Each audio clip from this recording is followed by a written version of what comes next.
Pessoal, bom dia. Tudo bem com vocês? É uma alegria estar aqui com vocês. Eu estou muito feliz mesmo, como diz no goianês, feliz demais da conta. O tema é complicado e, assim como Samuel, também não vou falar a respeito. Não, eu vou falar um pouquinho. Eu não sei quanto tempo eu tenho, então estou à mercê ali do relógio do Samuca. Quando ele falar aqui quanto tempo falta.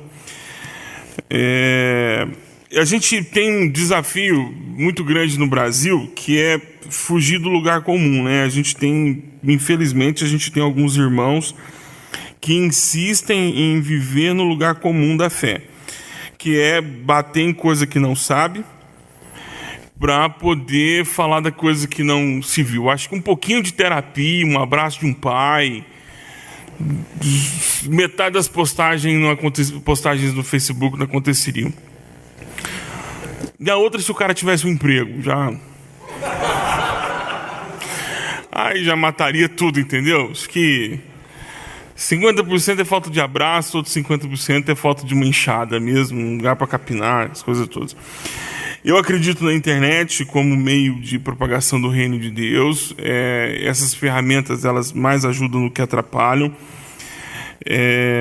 Tá aí o Crentaços, que é prova disso, né? Assim, uma plataforma que não veio para fazer absolutamente nada, só para tretar e criar uma fábrica de memes, mas que acabou se tornando relevante porque o Espírito Santo continua usando alguns jumentos ainda na história. E, inclusive, eu estou lá junto, né, com o nosso jumento sênior, que é o Cris. Obrigado, viu, Cris? Eu te amo muito, viu? Esse amor é falso, é só aqui de palco mesmo, mas nessa falsidade ela é sincera, viu? E é bom, o ano passado nós estivemos aqui, eu queria convidar você a fazer parte também da rede, a rede MIP, a rede de gente que está integrada com a missão integral. Não é uma seita, não é maçônica, não tem rito secreto de entrada, e o café da manhã é muito bom quando a gente consegue reunir todo mundo, e a gente tem reunido em várias comunidades, né, aqui, eu sinto falta de alguns dos nossos irmãos que estavam conosco na caminhada o ano passado. A missão integral no Brasil, ela tem muitas vertentes, ela tem muitos propagadores, ela não é exclusividade do Missão na Íntegra, que é o ministério, nem da Fraternidade Latino-Americana, que também é quem iniciou o processo junto com o Padilla, né, lá na década de 60, com seus representantes no Brasil, as suas consultas que acontecem no Brasil todo. Então, a teologia da missão integral, ela vai sofrendo o ataque de todos os lados. Agora, o mais novo ataque que nós estamos sofrendo é da parte do nosso irmão Silas Malafaia, que nos colocou junto com quem não quer andar com a gente. Uma coisa que eu não consegui entender, que é com o pessoal do Voltemos ao Evangelho. É a defesa do Evangelho, isso, defesa do Evangelho. Então, ele esses caras da missão integral, vai com os seus amigos da missão integral, o Frei Bates. Seria interessante a gente tomando café com o reverendo Augusto Nicodemos.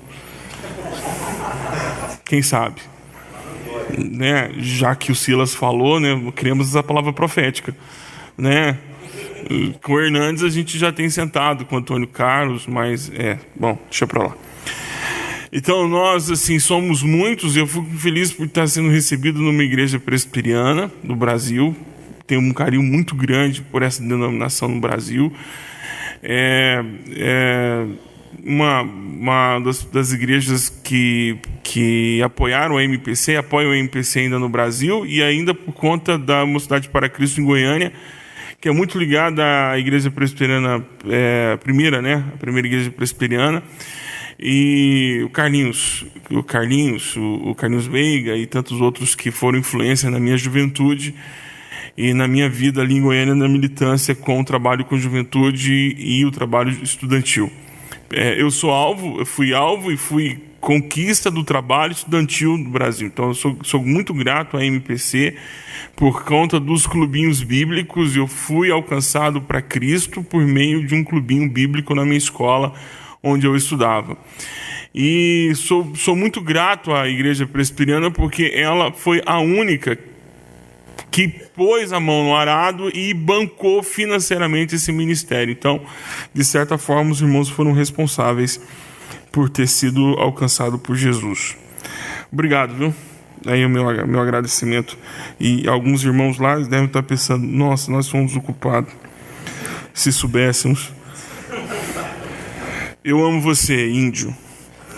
O índio é um pastor querido que ele é o meu Bruno Barroso. Mas deixa pra lá. Né, Kleber? Bom, ao texto bíblico, Marcos capítulo 10, feliz mesmo, porque a gente apanha tanto, aí é uma oportunidade de a gente dizer que a gente não gosta de apanhar, mas a gente entende que os irmãos, às vezes, não entendem o processo da missão integral, porque a missão integral não é uma outra teologia. O Samuel veio aqui e falou com muita propriedade. Na verdade, ela não é uma resposta a absolutamente nada, ela é só uma leitura bíblica. E uma leitura bíblica de confronto. E uma leitura bíblica, ela sempre confronta. Ela nunca, o texto bíblico, quando você acessa o texto bíblico e quando você permite que o texto bíblico também te acesse, há um confronto. Há um confronto. Eu entendo quando o Samuel diz que nós somos mais paulinos do que mais de Paulo do que de Cristo. Se a gente pudesse segmentar dessa forma, eu entendo quando ele fala isso, porque desde o século II nós nunca mais paramos de defender a fé. Nunca mais. Desde o segundo século que nós estamos sempre escrevendo, sempre propondo, sempre defendendo e escrevendo teses em relação à defesa da fé. Desde o segundo século. E quando veio a reforma, com o advento da reforma, nós perdemos o elan missionário, quer dizer, todo o expansionismo missionário que houve, claro, com todo o viés econômico por trás, os historiadores podem depois discorrer sobre isso, mas nós, eu lembro de um comentário de um historiador de missões, em que ele disse que o tempo, nós ficamos por volta de quase 200, quase 300 anos sem nos envolver com missões para os novos mundos, né? O novo mundo, então, assim dizendo dessa forma muito eurocentrista, mas é o jargão.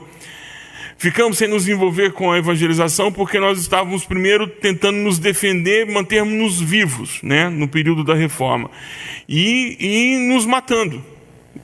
Estávamos tentando viver, mas também estávamos matando. Gastamos muito tempo nos nossos concílios da defesa da fé e pouco tempo com investimento missionário. Consequência disso, hoje eu trabalho na Missão Cairóis em São Paulo. Consequência disso, nós estamos não só experimentando um pós-cristianismo na Europa, como nós estamos experimentando um pós-cristianismo já nos países onde nós evangelizamos de forma tradicional na África. Estamos vivendo um pós-cristianismo em Angola, um pós-cristianismo em Ruanda, nós estamos experimentando um pós-cristianismo na África do Sul. Nós experimentamos um cristianismo que secou já a sua energia e está regredindo ante o avanço não só do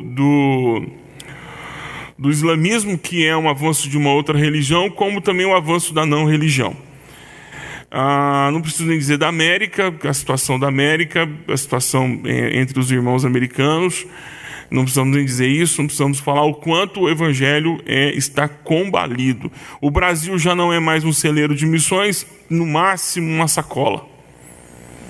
Nós não enviamos mais missionários para o mundo. Quase todas as juntas de missões reduziram o número de missionários do mundo frente à disparidade do câmbio, porque você tem uma moeda que é sempre ela desvantagem de 3 para 1, para 4 para 1, então você não consegue manter uma família missionária e não consegue ter empenho missionário no mundo ainda a ser conquistado, também uma palavra muito eurocentrista, né? Mas no mundo ainda a ser propagado o evangelho para os irmãos e as pessoas que estão fora do país. Tudo isso em consequência de uma visão muito da defesa da fé. ainda continuamos discutindo questões elementares da fé. E aí eu recordo um texto de Hebreus, lá no capítulo 6, salvo engano, quando o autor diz que ele gostaria de falar de coisas mais profundas a respeito da fé, mas ele ainda tem que tratar de coisas muito elementares, porque os irmãos não evoluíram. E a cada geração que vai surgindo, eu vou dando aquele lampejo de alegria, aquele lampejo de esperança, e quando eu menos espero, nós voltamos a discutir coisas ainda muito elementares da fé e não avançamos. Isso vai dando uma preguiça e um desânimo.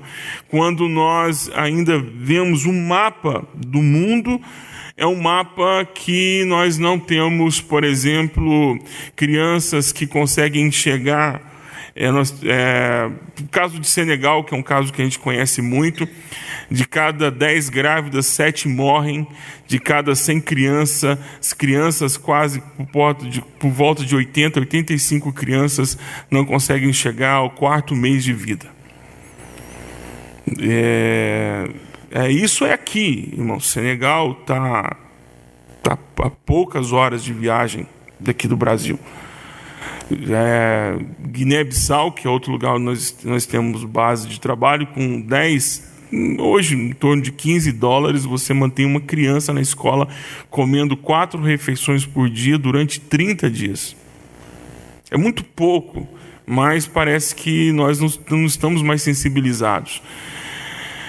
Se tem um país que depende de tudo, Guiné-Bissau, por exemplo, depende de tudo de fora, porque não tem o mínimo, que é a energia elétrica para poder desenvolver todo o seu potencial agrícola.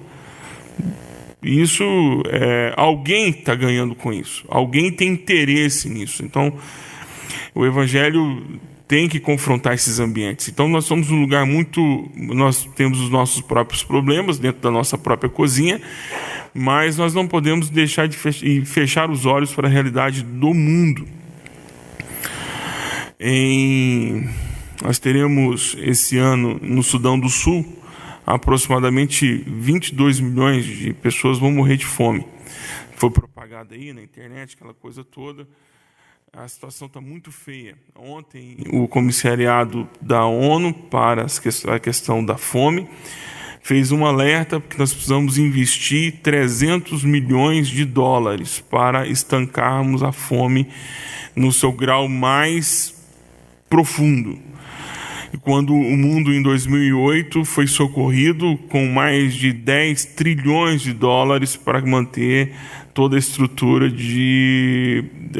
do capitalismo, né? Vimos os Estados Unidos, por exemplo, estatizando 2 companhias de automobilísticas, uma coisa que o capitalismo não queria fazer e faz. O nosso discurso não é sobre socialismo nem sobre capitalismo. O nosso discurso é enxergar o mundo com os olhos da fé.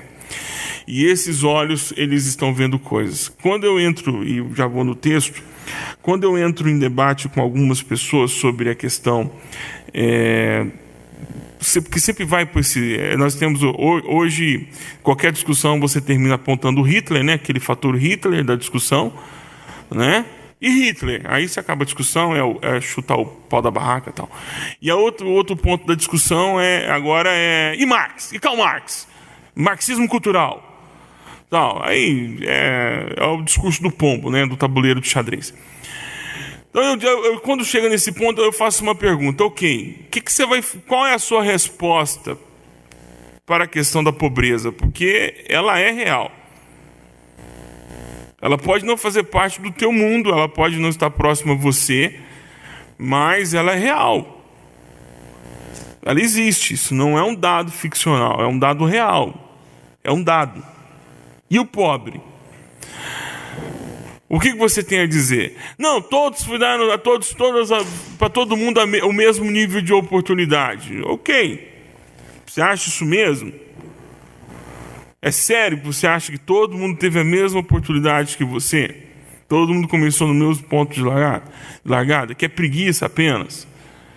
Porque tem que ter uma explicação além disso tudo. Tem que ter uma explicação externa. Não pode ser só a questão do cara. Porque senão nós temos uma multidão de gente preguiçosa. Uma multidão de gente que não soube aproveitar as oportunidades. Isso, para qualquer estatístico, ele não precisa nem crer em Deus. Ele vai saber que o fato da meritocracia, ela é uma aberração estatística. A meritocracia é uma aberração estatística, porque se você tem, dentro de um grupo de pessoas, dada a mesma oportunidade para todas elas, e um grupo muito grande não consegue alcançar, ou seja, eles conseguem ser a regra, a exceção é quem alcança, então nós temos um disparate estatístico. Então não precisa nem ser teólogo para entender que isso é demoníaco. Então nós precisamos começar a entender como funciona a lógica das coisas para termos uma palavra de consolo a essas pessoas. Então, há aqueles que creem que Deus determinou alguns ricos e alguns pobres. Eu acho que Deus teve mais trabalho para poder determinar quem é ser pobre, porque são poucos ricos. Nós temos pouquíssimos ricos no mundo, gente. E Deus, de certa forma, não sabe fazer conta, porque quando Ele diz que era para crescer e multiplicar, então nós temos uma questão de divisão aí no processo. Então, se você tem um planeta para 2, depois um planeta para 5, a um planeta para 4, aí morre um, volta para ser para 3. Depois nós temos um planeta para 4 de novo. De 4 vai crescendo, porque nós vamos dividir o planeta de forma igual. De repente, você tem 85 famílias no mundo que possuem mais do que o restante dos 6 bilhões e tanto cacetada de avos. Então, alguma coisa está errada. Alguma coisa está errada. Não é possível que Deus só escolheu 70, 80 pessoas no mundo para poderem ter alguma coisa. Está errado isso. Não fecha, a equação não fecha. Mas precisamos ler o texto, né? Vamos lá. Marcos capítulo 10, a partir do verso 23. Estou usando a NVT, não ganhei, não é jabá. Tive que ir lá comprar, paguei R$34 na versão brochura. Estou gostando da NVT, é boa.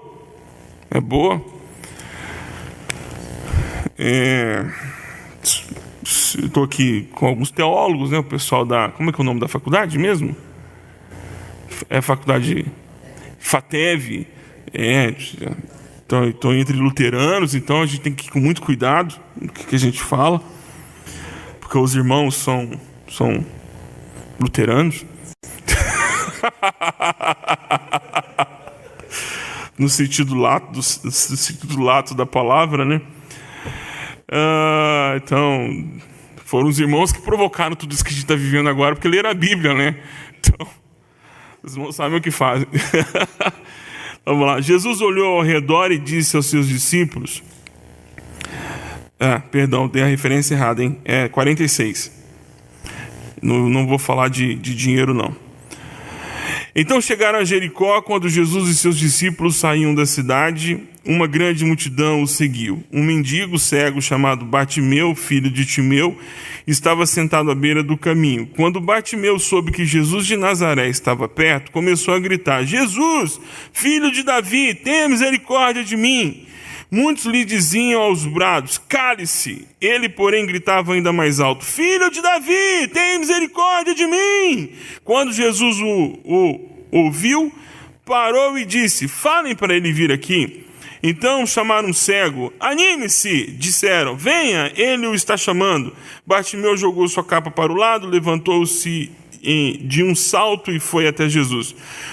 O que você quer que eu lhe faça? Perguntou Jesus. E o cego respondeu: Rabi, quero enxergar. Jesus lhe disse: vá, pois a sua fé o curou. No mesmo instante, o homem passou a ver e seguiu Jesus pelo caminho. Essa história, de forma muito sintética, que eu gostaria de trabalhar com vocês, é o seguinte: sempre tem alguém gritando. Sempre tem alguém gritando. Você pode não estar ouvindo, você pode não estar vendo, você pode estar fora do seu campo de visão, mas tem alguém gritando. Sempre vai haver alguém gritando. Nós moramos num planeta em que a própria terra gritou pelo sangue de um inocente derramado em suas entranhas. Quando ela recebeu o sangue de Abel, a terra gritou, escandalizada aos céus, dizendo: o que é isso que eu estou sentindo? Isso aqui é sangue humano. Isso não era para estar aqui. Há algo de errado. Porque foi a terra que testemunhou contra Caim. E foi ela que exigiu punição. Ele me domina, ele diz: quero milho, quero trigo, quero mexerica, quero piqui. Aí eu sou o servo, eu estou servindo Caim, eu sou a serva de Caim, mas agora eu estou rebelando contra ele e não o ouço mais. Por isso que Caim se torna então um nômade, vai viver daquilo que a terra agora quer dar a Caim. Caim agora não domina mais a terra, Caim agora é dominado pela terra. Então, desde tempos do primeiro homicídio, que alguém sempre está gritando. Alguém está sempre gritando. Tem sempre alguém gritando. Você pode estar acostumado com o barulho, você já pode estar acostumado com o grito, você pode achar que são gritos desnecessários, você pode achar que é mimo, você pode achar que é preguiça, você pode achar que é qualquer coisa, mas o fato é, existe alguém gritando. Há sempre alguém gritando: tem misericórdia de mim. Por favor, tenha misericórdia de mim. Tem sempre alguém gritando. É um professor com burnout, é uma professora sendo hostilizada na sala de aula, é um aluno sofrendo bullying, é uma mulher sendo violentada, é um homem sendo violentado, é a violência, é a falta de acesso à cultura, lazer, diversão, é falta do emprego, alguma coisa, alguém sempre está gritando. Você só não vai escutar se você não quiser. Nós vivemos num mundo que está agonizando. Uma das experiências mais marcantes que eu tive nesses últimos anos da minha vida foi ter presenciado alguém que me parou e disse assim: você ama o meu povo? Eu falei: amo o seu povo. Nós estamos investindo e enviando missionários para o teu povo. Ele diz: então por que eu ainda tenho que ouvir o evangelho na sua língua? Por que você não me ama ao ponto de aprender como eu falo? Como é que você... Foi Lacazes que escreveu. Como que alguém, até o oprimido, ele tem que gritar na língua do opressor? É uma coisa que vai apertando a alma da gente. Porque não é uma resposta fácil. Eu me lembro, nós iniciamos um trabalho em Goiânia, a igreja onde eu servi por alguns anos, iniciou um trabalho no aterro sanitário, mais conhecido como lixão, com o trabalho com os catadores ali do lixão. Então é uma realidade muito comum na vida do pessoal que mora lá. Então, segunda são os espíritas chegando com as bananas, laranjas, a xepa. Fala xepa em Curitiba também? Não, xepa é o fim de festa, é o fim da feira, é o que sobra, né? Aí na segunda são os espíritas, na terça os católicos, na quinta a irmã do coque, na quarta não vai ninguém, na sexta aparece um outro voluntário, outra pessoa, no sábado, no domingo aparece um ou outro para poder levar. E aí... conversando com o pessoal que morava lá, eles chegaram à conclusão de que era muito bom a nossa presença lá, mas eles não entendiam por que nós íamos embora. E eu falei: também não estou entendendo por que a gente vai embora. Então nós estávamos respondendo um grito que eles não estavam gritando, porque nós não ouvíamos os seus gritos. Nós imaginávamos quais eram os gritos que eles tinham. Até o dia em que levantou entre nós lá um jovem que resolveu ir morar lá no aterro sanitário junto com as pessoas. E a partir desse momento em que ele começa a morar no aterro sanitário, ele começou a entender quais são os gritos que estão ali. Qual é a voz que está gritando? Qual é a agonia que está apertando? Porque para ouvir esse grito, a gente precisa interpretar de onde vem esse grito. E às vezes a nossa leitura desse grito é uma leitura a partir dos nossos próprios gritos. Porque você vai dizer, como alguém pode viver numa casa sem banheiro? Porque você daria o grito se você não tivesse um banheiro dentro da sua própria casa. Esse é o seu grito. E aí você traduz o seu grito para o grito dele. E aí o que você vai lá e faz? Você vai lá e constrói para ele um banheiro. Quando o que ele mais queria naquele momento ali era poder gelar a comida dele da segunda para terça. Não ter que comer tudo para não estragar. Uma geladeira resolveria o problema. Onde ele vai colocar o subproduto daquilo que ele comeu? Isso é uma questão que ele sabe resolver muito bem. Apesar que você sabe que para a saúde dele você precisaria construir um banheiro para ele. Mas naquele momento o grito dele é uma geladeira. Só isso. Quando você trabalha com crianças, e eu acho que a Fernanda sabe muito bem disso, a coisa mais difícil é quando você diz para elas assim, qual é o seu pedido de oração? Aí você vai ouvir os gritos daquela criança. Aí ela diz, eu quero que meu pai pare de beber.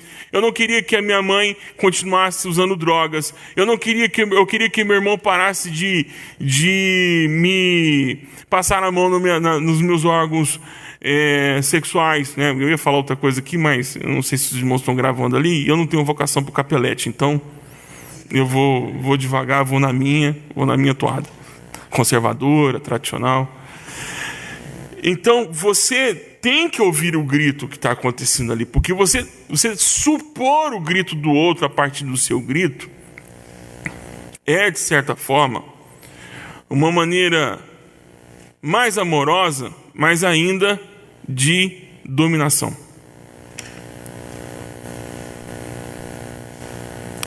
Então, olhar para o outro não é olhar o outro a partir do que você acha que o outro deveria ter. Esse foi o modelo de evangelização adotado pelos nossos irmãos desde que eles chegaram no Brasil. A coisa tem que ser feita assim. Eu me lembro numa sala de aula, dando aula numa faculdade, e aí um dos alunos da faculdade vira e fala assim, lá na minha igreja nós estamos desenvolvendo um trabalho missionário. Pô, que bom, é um trabalho de missão integral. Falou, que legal, na Assembleia de Deus, glória a Deus. Aí ele diz assim, nós falamos o seguinte, nós saímos, confeccionamos algumas cestas básicas, glória a Deus pela cesta básica e tal, e aí nós saímos e cadastramos as famílias. E como é que é feito a distribuição tal? Vocês conhecem? Não, a gente faz assim, que terça-feira é o dia do ensino na Assembleia, né? Então, ele vai 3 terças-feiras. Quando ele completa a terceira terça-feira, aí ele completa a cesta básica. Então, na primeira sexta-feira a gente entrega o sal, o fubá, e o café. Aí na segunda terça-feira a gente entrega o arroz, o feijão e o extrato de tomate. E na última sexta-feira, se ele gostar de comer macarrão, ele aparece. Não, porque o que sobra é o macarrão, né? A sardinha e o que mais vai na cesta? E o óleo. Se ele não estiver precisando de macarrão, sardinha e óleo, não precisa ir na terceira, porque o básico já foi na primeira. Eu até discuti lá com eles, disse o irmão, porque eu acho que a gente tinha que começar com arroz e o feijão. Porque aí o arroz e o feijão segura para a próxima terça-feira. Porque são 5 quilos de arroz e 1 quilo de feijão. Bem que o feijão também que vai na sexta, ele demora uma semana, porque é quase 10 dias, né, 2 semanas, porque são 10 dias na água para ver se ela amolece. E mais 7 cozinhando, né, no fogão, no forno a lenha, porque não tem gás. Falei, que legal. E se a pessoa não for? Se a pessoa não fala, não merece. A pessoa não quer a palavra de Deus. Porque senão a gente vai ficar fazendo o quê? Alimentando pessoas que vão para o inferno? Como assim? Filha, não entendeu absolutamente nada. Não consegue perceber o outro como um semelhante. Porque se você consegue perceber o outro como seu semelhante, e essa é a chamada para a igreja, porque nós, como o Samuel disse, Jesus nos devolve a humanidade. E quando Jesus nos devolve a humanidade, aquilo que nós fomos projetados em Deus, nós olhamos para o outro e nós olhamos aquele rascunho que ele se tornou, mas nós temos a ideia do projeto final. A distância entre o rascunho e o projeto final é a nossa interferência. Nós temos que alertá-lo que ele foi chamado para ser um ser humano completo. E que a salvação começa aqui, e ela é experimentada aqui. Ah, mas dentro da minha ótica teológica, Deus separou alguns para o céu e alguns para o inferno. Mas entre essa decisão, os caras precisam comer arroz, feijão, um pedaço de bife, morar debaixo de um teto, ter um lugar para poder cuidar da família, escola para os filhos. Ah, dentro da minha ótica teológica, a pessoa precisa confirmar a sua fé e confirmar todo dia, porque Deus escreveu lá e apaga, escreve todo dia, então o cara tem que permanecer firme.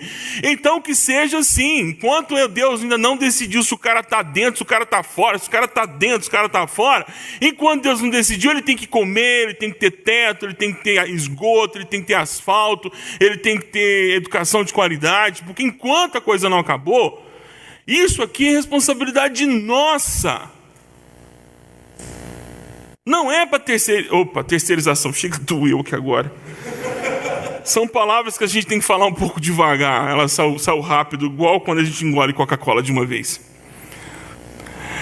Nós não podemos passar a bola para outro, é nossa responsabilidade.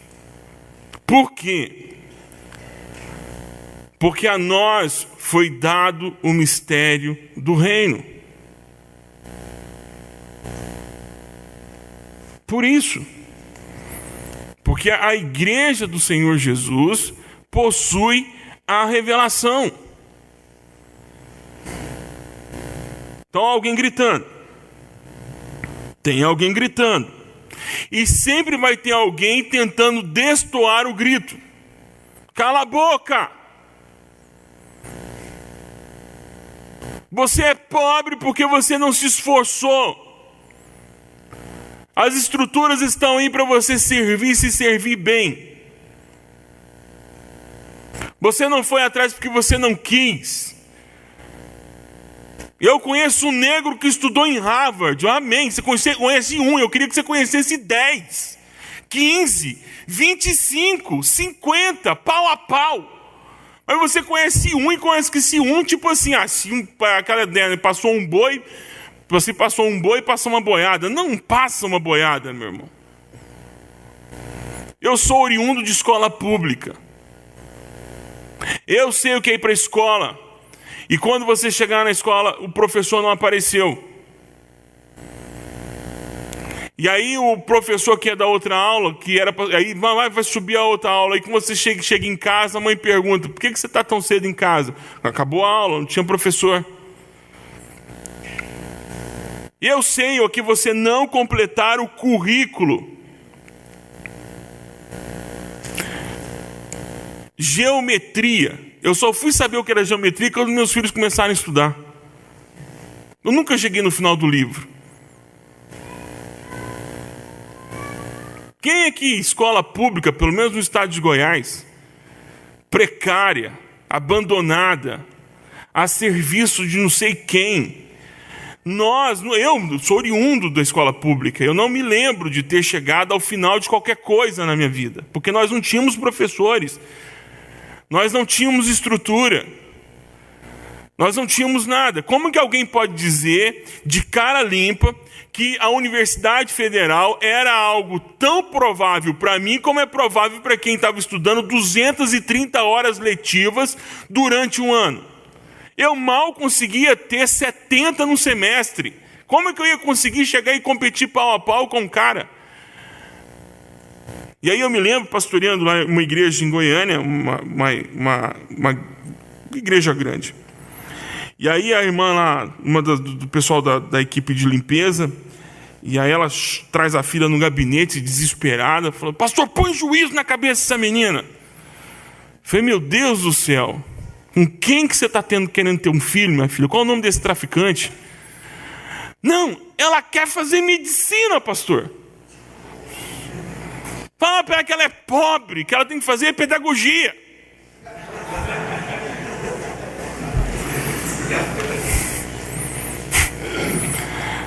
Você ri, mas eu tive a oportunidade de falar no congresso para uns 2.000 e poucos jovens. Eu fui fazer essa enquete: quem aqui está fazendo alguma coisa na área de licenciatura?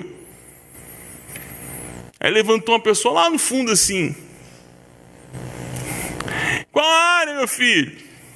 Educação física. Vai atuar como professor? Não, vou prestar concurso. Aí nesse mesmo congresso falou um irmão sobre questão de gênero, ideologia de gênero nas escolas. Aí eu tive a oportunidade de falar depois, eu falei: vocês estão discutindo ideologia de gênero da maneira errada. Vocês estão ensinando seus filhos a se tornarem ricos, porque estão dando a eles a oportunidade deles ficarem mais ricos, enquanto nós estamos nos afastando do maior campo missionário do Brasil, que se chama escola. O segundo maior campo missionário se chama prisão. Então o primeiro campo missionário são as escolas. Nós estamos afastando seus filhos da educação, da licenciatura. Nós trouxemos os evangélicos, o protestantismo no Brasil foi quem trouxe a ideia de escola pública. Nós é que implantamos esse negócio no Brasil. Nós é que dissemos que a educação ela tem que ser acessível a todos.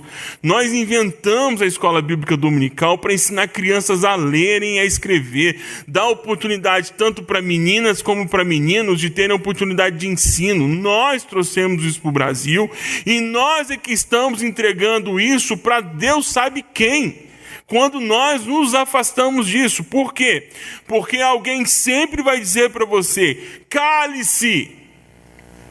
Alguém sempre vai dizer para quem está oprimido que o grito dele está incomodando. Essa ocupação dessa escola está incomodando, meu filho. Você lutar por uma educação, uma educação para que todos tenham acesso a uma educação de qualidade, isso incomoda. Então alguém vai dizer: eu não estava fugindo de você. Estava fugindo. Então alguém está dizendo: cale-se, cale-se, e não é o Kiko. Tem alguém sempre dizendo: cale-se, cale-se, cale-se, cale-se, cale-se. Isso não está nos nossos púlpitos, porque sempre alguém está dizendo do conselho, do presbitério, do diaconato, da diretoria, do clero, qual que seja o desenho clerical que você tem, está sempre dizendo: isso não é a nossa pauta. A nossa pauta é pregar Jesus como o único suficiente Salvador. E é aí que se exploda o resto. Conversando com um pastor de uma igreja de classe média, eu disse assim para ele: a sua igreja tem quantos funcionários públicos? Ele falou: no último censo que a gente fez lá, assim, um apanhado, em torno de 25% do nosso público lá é funcionário público. Ok. Então você deve ter notado que você trocou ar-condicionado, você deve ter notado que colocou estofamento novo nos bancos, deve ter notado que você comprou equipamento de mídia. Nos últimos 12 anos nós fizemos alguma coisa. Você nunca parou para pensar por que os dízimos aumentaram? Porque o funcionário público por um período foi valorizado. Ok. Agora, te prepara. Porque a primeira coisa que vão mexer é no teu salário, querido. São nas tuas férias. Como assim? Aí você acha que um grupo de 25% de funcionários no público, com 20 anos de congelamento de investimento, você acha que você vai ter aonde? Você vai ter recurso onde? Não, mas essa pauta não é pauta da igreja. Quem? Conversando com outro líder. O grupo JBS e o grupo Multimarcas, que é, eu não sei, do Assolan, não sei como é, Hipermarcas, comprou em parceria um pátio de 2 indústrias na cidade dele lá, coisa de 15 mil habitantes. Glória a Deus, começou a aparecer engenheiro de São Paulo, engenheiro eletricista do Rio, apareceu não sei mais o quê, porque houve uma movimentação, a igreja dele, então com isso vem novos músicos, gente com talento, aquela coisa toda. Ok, ele ficou muito feliz. Mas discutir economia com ele é um problema. Até o dia em que a JBS e a Hipermarcas foram embora. E aí, nada, ele começou a ter um grupo de pessoas na caixinha de oração da igreja, uma quantidade de pedidos de oração por emprego. Mas em discutir esse tipo de grito, não é nosso. Ele acha que isso não afeta a vida dele, que não chega nele, porque nós estamos no campo da vida, no campo do espiritual. Mas sempre vai ter alguém dizendo para calar. Mas graças ao nosso bom Deus, pela sua misericórdia, Jesus não depende de ninguém para poder nos ouvir. Então o grito do excluído ainda é... Mas 5 minutos para você passar, 5 minutos em dólar. Está em dólar isso? É cotação do dólar? Então o grito do excluído sempre vai ser ouvido por Jesus. Sempre vai ser ouvido por Jesus. E agora essa criança que está sendo violentada aqui em Curitiba, por um dos seus que deveriam cuidar da saúde e integridade dele, Jesus está ouvindo. Mas Jesus também está colocando na conta a quantidade de vezes que ele pediu para você fazer alguma coisa e você não fez. A contabilidade de Jesus tem duplo lançamento. Uma débito, outra crédito. Provavelmente essa criança agora está perguntando onde está Deus. E Deus está perguntando onde está você. Porque Deus opera através da igreja. Deus opera através de nós. Deus opera através dos seus filhos e filhas. Não é Deus que está calado no mundo, somos nós. Não é Deus que está abençoando a reforma da igreja, somos nós que estamos buscando um Deus que abençoe a reforma. E quando eu digo reforma estrutural,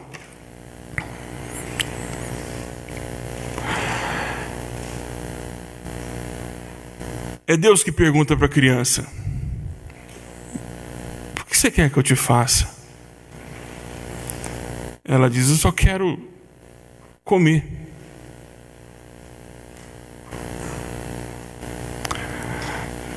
Mas quem está com os 2 pães e os 5 peixinhos somos nós. Por isso que eles nos convidam: dai-vos vós o que há a eles o de comer. Está com vocês a comida, não está comigo. Não, vamos orar. Não. Vamos orar que isso vai passar. Não, não vai. Porque se nós não interferirmos, isso não vai passar. Então, ouvir o grito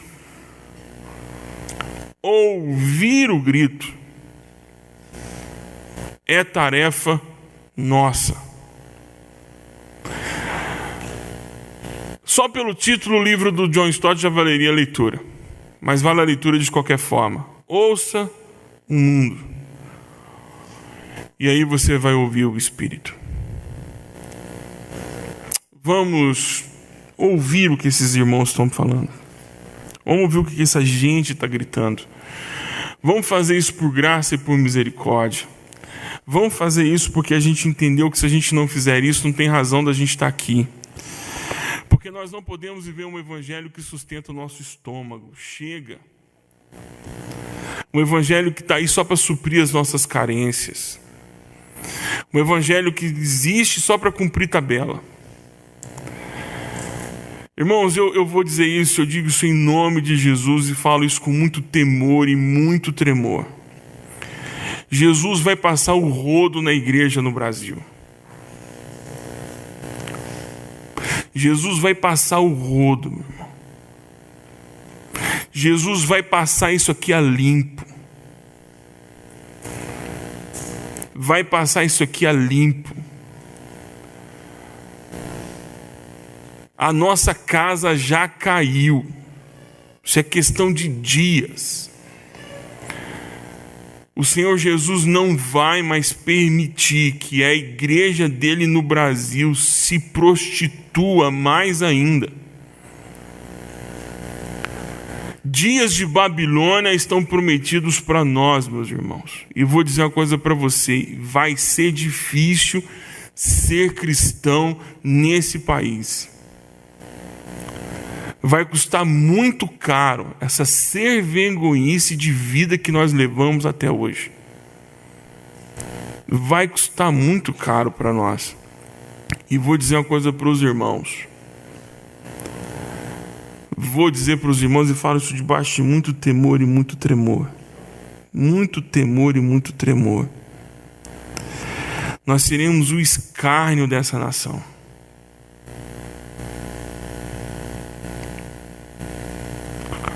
Nós seremos o escárnio dessa nação. Escutem o que eu estou dizendo para vocês. Nós seremos o motivo de escárnio dessa nação. Nós vamos ser sentenciados pelas nossas próprias palavras.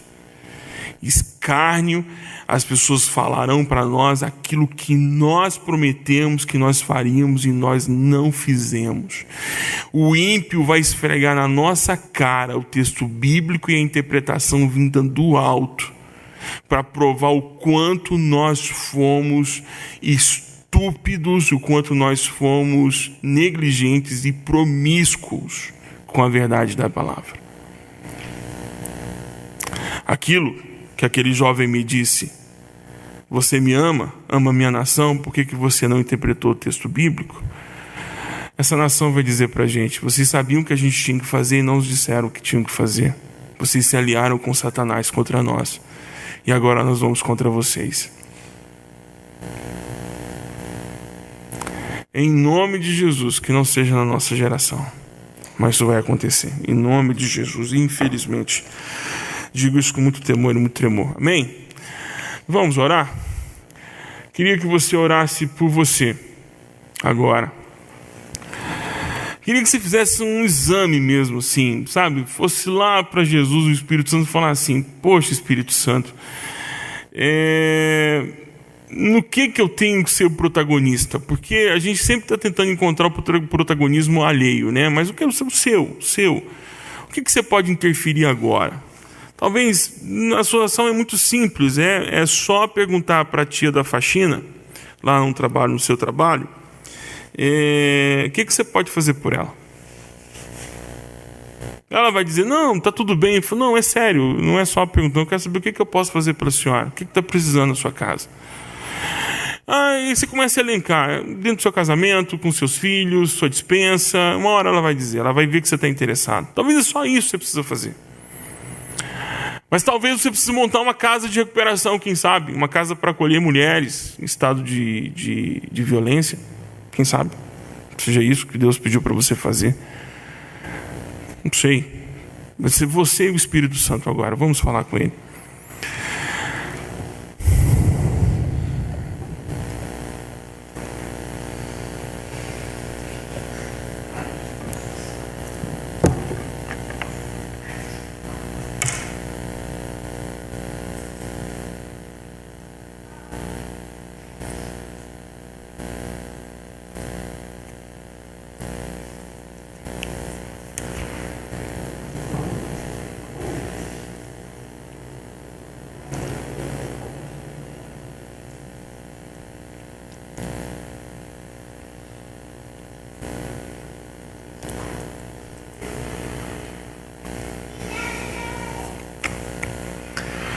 Senhor Jesus, nós sabemos que o Senhor, pelo seu amor pela tua igreja, o Senhor vai permitir que muita coisa venha acontecer conosco, como disciplina de quem ama.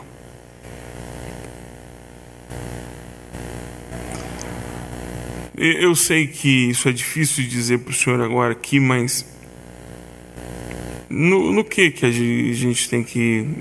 Aqui, esse grupo que está aqui agora, o que a gente tem que fazer? O que na nossa agenda precisa mudar? É um compromisso que a gente tem que deixar para poder levar um pouco mais a sério uma ação, traduzir aquilo que a gente crê, não só com a sobra do nosso tempo?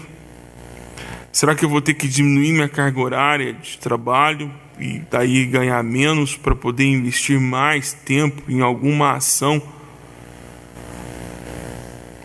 Será que eu vou ter que rever o quê? Minha agenda? Se não é minha agenda, o que eu vou ter que rever, Senhor? Eu vou ter que rever os meus conceitos sobre o pobre que mora perto da minha casa, sobre o viciado, sobre aquele que está preso.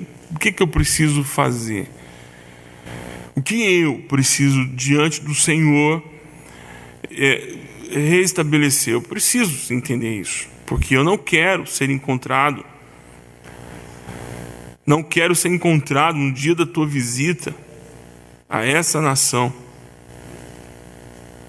Eu não quero ser encontrado e contado como aqueles que omitiram, como aqueles que fizeram da tua palavra apenas um emblema e não uma vida. Eu não quero ser encontrado com aqueles que não traduzem aquilo que creem na vida, no cotidiano, na vida das pessoas. Quem está gritando perto de mim, Jesus, e eu não estou ouvindo? Ou quem está gritando perto de mim e eu, sem entender, falando palavras que não tem nada a ver, de certa forma eu estou mandando ele calar a boca? Quem que eu estou impedindo que a tua graça e misericórdia alcance, Senhor Jesus? Quem são as pessoas? Quem é esse círculo de pessoas que estão ao meu redor, que eu estou dizendo para elas calarem a boca, porque o Senhor não tem resposta para elas? Quem, Jesus? Ou que tipo de decisão que eu tomei, que é a mesma coisa, quer dizer para elas calarem a boca? De certa forma, eu estou fazendo isso. Eu preciso do teu Espírito para deixar isso bem claro na minha mente. Em nomes, Senhor, nomes. Eu preciso desses nomes, eu preciso dessas pessoas, eu preciso desses rostos, eu preciso saber, eu preciso que o Senhor materialize para mim quem são essas pessoas que eu estou impedindo delas alcançarem a tua misericórdia. Quem são essas pessoas? É a minha agenda? São as minhas decisões? É a minha escolha? É o que, Senhor? O que está entre aquele que está gritando e o Senhor que quer ouvir? O que eu estou fazendo que está atrapalhando?